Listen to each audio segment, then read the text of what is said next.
Assalamualaikum warahmatullahi wabarakatuh.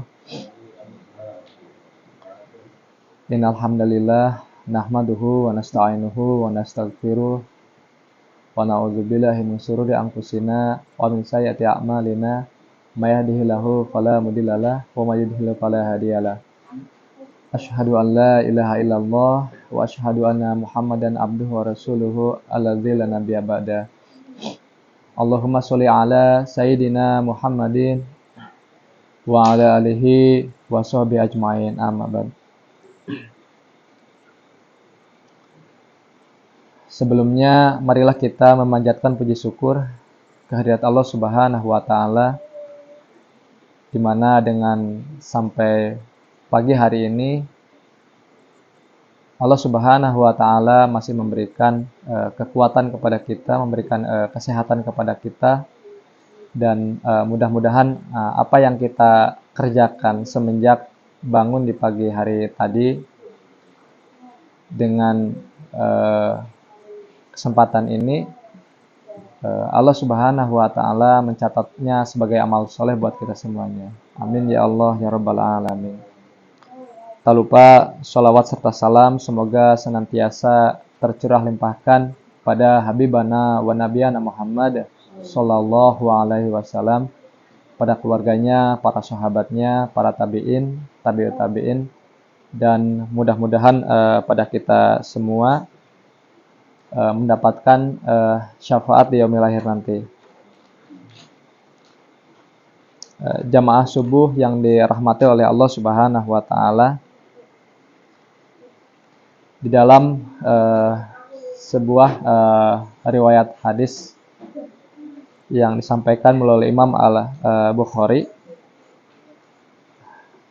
di dalam hadis tersebut dinyatakan bahwa ada 7 golongan yang akan dinaungi oleh Allah Subhanahu wa taala pada hari akhir, dan pada waktu itu tidak ada lagi naungan kecuali naungannya, atau hanya naungan Allah Subhanahu wa taala. Ada 7 poin yang disampaikan dalam hadis tersebut. Yang pertama yakni seorang pemimpin yang adil. Nah, kemudian poin yang kedua yaitu tentang seorang pemuda yang tumbuh dewasa dalam beribadah kepada Allah Subhanahu wa taala. Jamaah subuh yang dirahmati oleh Allah Subhanahu wa taala, kalau kita memperhatikan hadis ini, betapa pentingnya peran penting seorang pemuda gitu ya di dalam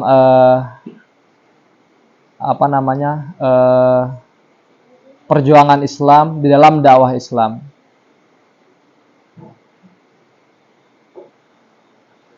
Yakni bagaimana peran pemuda tersebut yang sangat luar biasa di dalam kemajuan Islam, di dalam dakwah.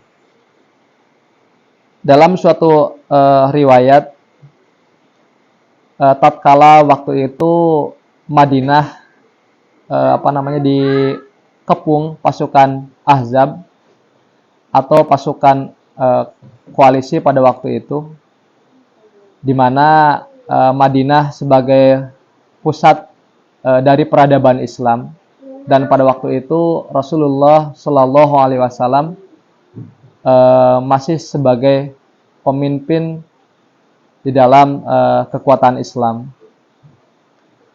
Nah, pada waktu tersebut Madinah dikepung oleh pasukan Ahzab atau pasukan koalisi. Maka ketika ibu kota Madinah dikepung, tentu harus ada langkah strategis yang diambil pada waktu itu.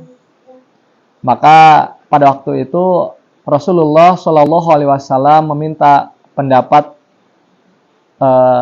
pada para sahabat terkait dengan keadaan yang sulit pada waktu itu. Maka ketika Rasulullah bertanya tentang strategi apa yang harus dilakukan ketika ibu kota dalam keadaan terkepung, maka muncullah seorang sahabat yang bernama Salman, yakni Salman ini berasal dari Persia. Maka disematkanlah nama beliau dengan di belakangnya itu dengan Al-Farisi ya. Salman Al-Farisi karena beliau itu berasal dari Persia. Maka Salman menyampaikan beliau itu menyampaikan tentang bagaimana ketika Persia itu pernah dikepung oleh pasukan. Nah, maka langkah apa yang harus dilakukan pada waktu itu, yakni kerajaan Persia itu membuat namanya parit ya. Nah, maka usulan tersebut diterimalah oleh Rasulullah Shallallahu Alaihi Wasallam, sehingga pada waktu itu dibangunlah parit yang hampir melingkari kota Madinah. Ketika kita berbicara tentang parit, tentu keadaan ataupun tekstur dari tanah ya di Madinah dengan tekstur tanah yang ada di Nusantara atau di Indonesia itu sangatlah berbeda. Tekstur tanah di Madinah itu berbentuk batuan. Dan tentu hal tersebut sangatlah sulit ya ketika akan dibangunkan parit. Kondisi dengan di Indonesia dengan kondisi di Madinah itu sangat berbeda. Maka dibangunlah parit pada waktu itu dengan lebar 8 meter, kemudian dengan kedalaman 3 meter. Kita bisa membayangkan bagaimana susahnya membangun sebuah parit ya dengan kedalaman 3 meter dan lebar 8 meter pada waktu itu. Tentu pembangunan parit yang cukup dalam dan lebar ini bukanlah tiada maksud, yakni dengan kedalaman 3 meter, tatkala sebuah kuda itu jatuh ke dalam parit tersebut, maka dengan kedalaman 3 meter, kuda itu tidak akan bisa lagi memanjat dinding dari parit tersebut. Nah, kemudian dengan lebar 8 meter, maka si kuda itu tidak akan mampu melompati parit dengan lebar 8 meter. Nah, kemudian ini hal yang paling menarik dalam perang Ahzab atau perang koalisi ini juga dinamakan dengan perang Khandaq ya, atau perang parit itu, yakni tatkala Rasulullah Shallallahu Alaihi Wasallam dan para sahabat itu membuat parit. Pada waktu itu keadaan cuaca Madinah itu sangatlah terik dan panas sekali pada waktu itu.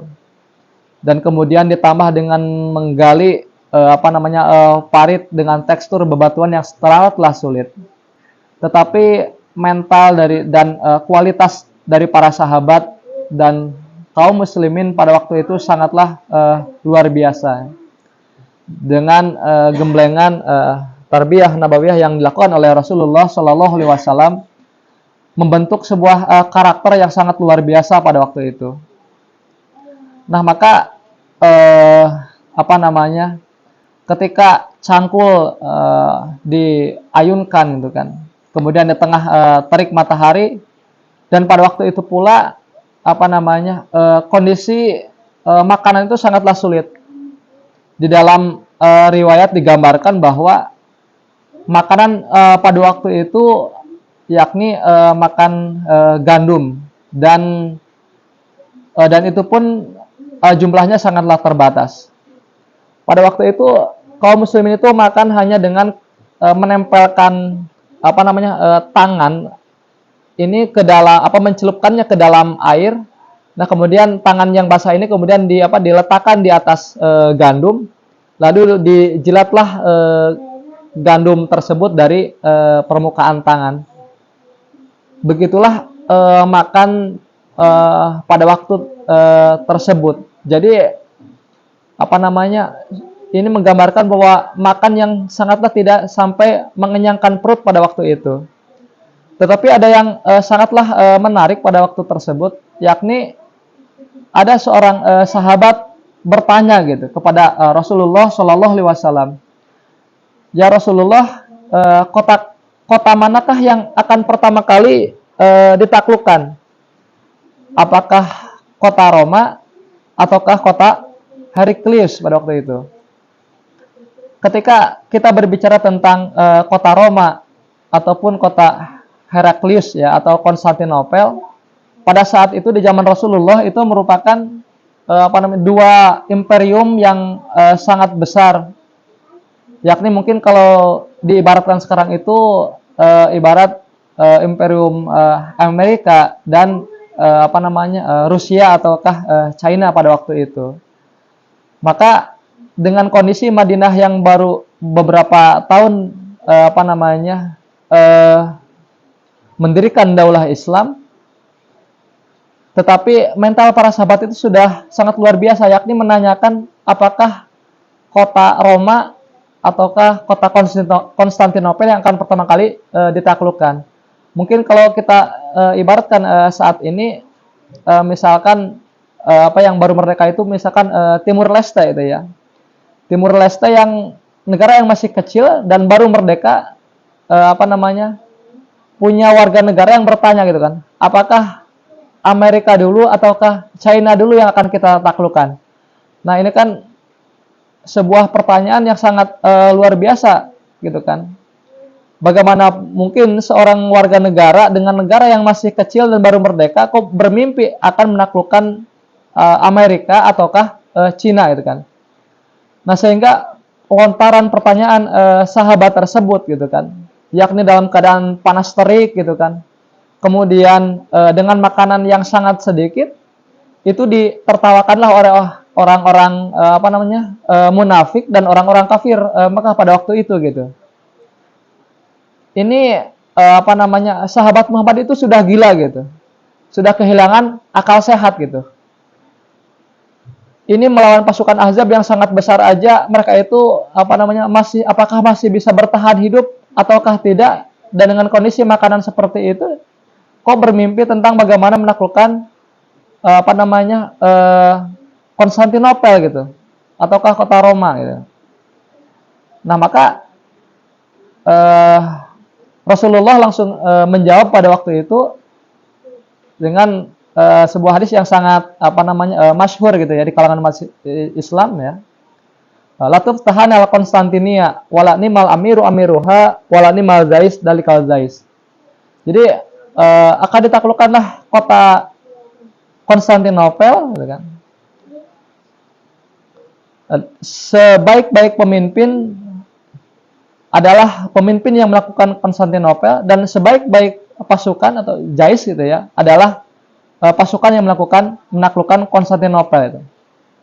Nah, dengan jawaban Rasulullah yang seperti itu, maka semakin nyinyirlah orang-orang kafir dan orang-orang munafik pada waktu itu gitu. Ternyata yang gila itu bukan hanya anak buahnya Muhammad gitu, tetapi ternyata ini pemimpinnya juga gila gitu. Nah, maka tetapi setelah ratusan tahun gitu ya dari apa yang disampaikan oleh Rasulullah gitu kan, yakni terkait dengan penaklukan Konstantinopel, ternyata betul lah gitu kan, bahwa akhirnya kota Konstantinopel itu dapat ditaklukkan oleh seorang pemuda yang bernama Muhammad Al-Fatih. Nah, maka dari sinilah sebuah perjuangan yang sangat luar biasa gitu kan oleh umat Islam, meskipun penantian yang sangat lama ya, yakni terkait dengan hadis tentang akan ditaklukkannya Konstantinopel dengan waktu gitu kan, ditaklukkannya Konstantinopel, tetapi umat Islam itu tidak pernah berhenti ya untuk senantiasa berjuang gitu kan, senantiasa menggalang kekuatan untuk mewujudkan janji atau bisyarah dari Rasulullah Shallallahu Alaihi Wasallam tentang penaklukan Konstantinopel. Maka ada hadis akhir zaman yang ini juga tidak kalah masyhur di kalangan umat Islam, yakni terkait dengan munculnya kekhilafahan yang kedua yang diriwayatkan di dalam hadis Imam Ahmad, ya. Yakni dalam hadis tersebut Rasulullah Shallallahu Alaihi Wasallam menggambarkan tentang 5 fase kehidupan dunia, gitu kan. Dan yang terakhir itu setelah munculnya kekuasaan diktator, ya. Kemudian di akhir hadis tersebut Rasulullah Shallallahu Alaihi Wasallam menyampaikan bahwa tsumma takunu khilafah ala minhaj nubuwah.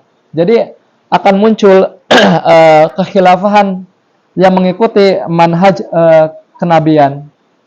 Itu masa kata. Kemudian Rasulullah diam. Hadis ini menjadi sebuah seharusnya menjadi sebuah tantangan, ya, sebuah challenge, gitu kan, bagi umat Islam untuk berjuang bagaimana agar hadis ini terrealisasi, gitu. Yakni hadis tentang munculnya kekhilafahan di akhir zaman, gitu. Dan tentu kekhilafahan ini, gitu kan, tidak muncullah secara tiba-tiba, gitu kan, atau tiba-tiba ada, atau dikatakan sekonyong-konyong, gitu. Tetapi karena dalam hadis tersebut digambarkan tentang khilafah ala minhaj nubuwah, yakni kekhilafahan yang mengikuti manhaj Rasulullah Shallallahu Alaihi Wasallam. Jadi metode memperjuangkannya, gitu kan. Kemudian cara untuk mendirikannya kembali, yakni harus dengan syarat mengikuti apa yang dicontohkan oleh Rasulullah Shallallahu Alaihi Wasallam. Nah, maka kita sebagai umat Islam, sebagai seorang mukmin, haruslah mempelajari sirah, gitu ya, bagaimana Rasulullah Shallallahu Alaihi Wasallam itu mendirikan daulah Islam, gitu.